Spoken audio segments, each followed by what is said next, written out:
waiting to exhale, the shoop shoop poem. Once in a full moon, you might slip and fall for a one-night stand, but just because he brings out the woman in you, don't make him no man. Because when pregnant with possibilities for soul satisfaction, naked truth behind well-dressed lies is fatal attraction. For when waiting, wanting, and working to exhale, don't let the wrong miss a right be your priority male. So if you give it your all but still it just won't flow, sometimes you just gotta take heed and learn to let it go. To give your all to some poor excuse for a man is a lover's crime. So it's better to be an old maid than to be made old before your time.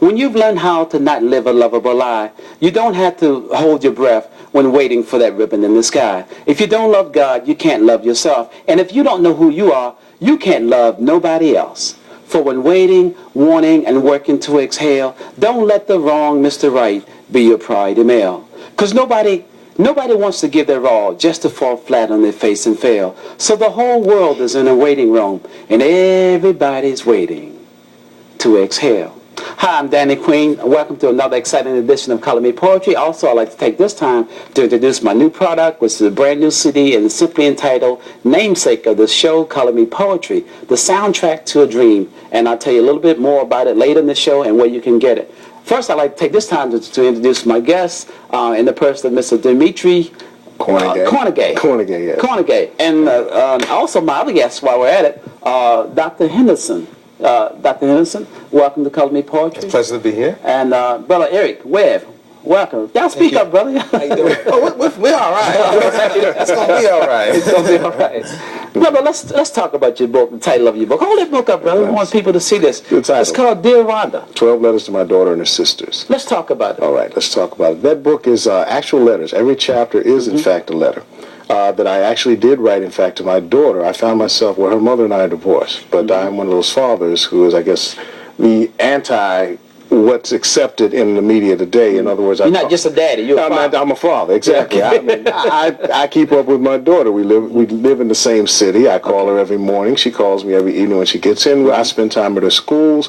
As a matter of fact, I never missed the first day of school for her until she asked me to. You get to be 13 or 14, it's like, Daddy, never mind. You don't have to come around, Dad. That sort of thing. But we take walks and we talked about things, and because of the fact that I wasn't always physically there, I wanted to have a situation where if anything ever happened to me, I want her to be able to know what Dad said and how to get through things. A little fatherly advice, such as why is a relationship like a car wreck? Because the slower you go, the less damage you do. The ways that, and I'm not player hating. Good metaphor. I'm not player hating, but I'm saying the 3 ways that a man will always use to take advantage of a woman. That means all the women just inch closer to the TV set. Sympathy, flattery, and genuine kindness. Things that a young lady should hear from her father. Right. And that's the first male in her life. Exactly. And you put those together, and you put that sort of thing together, and I was going to give them to her on her 16th birthday. I kept copies. But what had happened was I looked at them and I said, there's too many other young ladies that can use this information. Right. So why not put it out there and send it out there? And the publishing community wasn't too receptive. They felt that there wasn't a market, but I didn't listen to that. I felt like, hey, I believe someone will buy this. And I'm glad you didn't listen to them. Thank you, I didn't. And what they said no, I said next. And then so what I did was I had done some previous research, and I found out that my great-great-great-great-grandfather, who was a slave, was named Nero. So I put together a publishing company, called it Nero's Publishing Company. Made my wife the president because she's good with money. And then so we said we'd put it out there. Well, that works. Album concert. That is our second edition. The first edition had a picture of my daughter at 11 months on the cover. And we found out through marketing that too many people thought that it was about and by and for little kids. Whereas actually for women 12 to 30 years of age. And it tells them about how to make big decisions, how to search for God, how to deal with death when Dad's not around, love and marriage and dating, what to expect from a man. In other words, a man should never eat until his family dines. He should never sleep until his family rests. In other words, the responsibilities most women should be able to expect from a man. Where did you get some of these principles? From my family and just watching and how they came up. It's amazing. My father was the son of a preacher. My grandfather was a preacher. He had 12 kids. That's on my father's side. On my mother's side, exactly. On my mother's side, they had 8.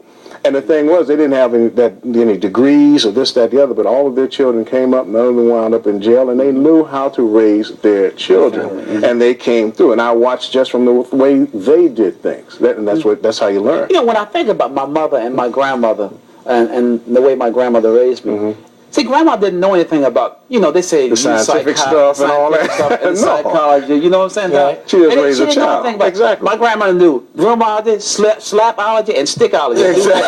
Exactly. That's what you told us. And you go get the switch. Yeah, that's what made it bad. When they made you go get the switch.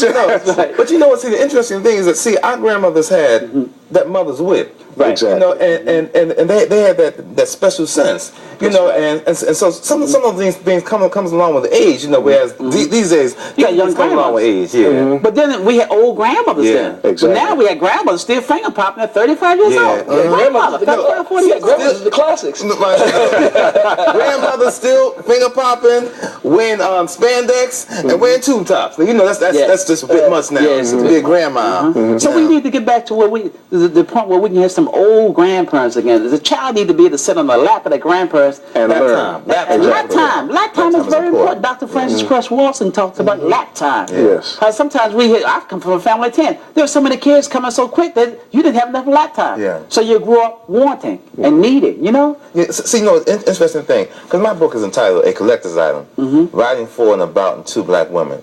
And it came to me because I was raised by a great-grandmother who was born in 1898. Great-grandmother. She was born in 1898, and she used to sit me down and tell me stories. And one time she told me that I was going to be someone. She never told me what it was that I was going to be. She just look at me. And I was thinking, like, was she drinking tonight or something? You know, but she was just looking at me from a perspective, you know, and knowing. And I remember that during the last days of her life, she became senile.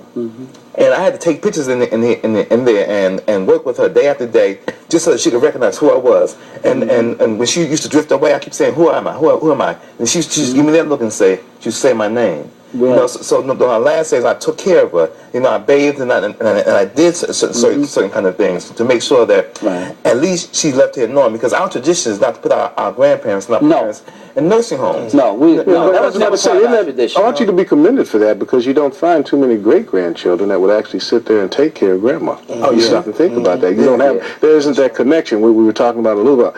The connection that has to be there. You know, grandparents can tell you about how things work. Yeah. And they give you an idea of what was going on. You have a sense of history. You have a sense of family. That's what you needed. You had that great-grandma born in 1898. I mean, and Eric and I are friends. And something happened with Eric. Eric came to visit me. Well, his mother called my mother, and they were crying. Okay, you know, they were doing that mother thing. You know, that's what mothers do. I think that's very beautiful. That brings me to a piece I'd like to share with you. And it's simply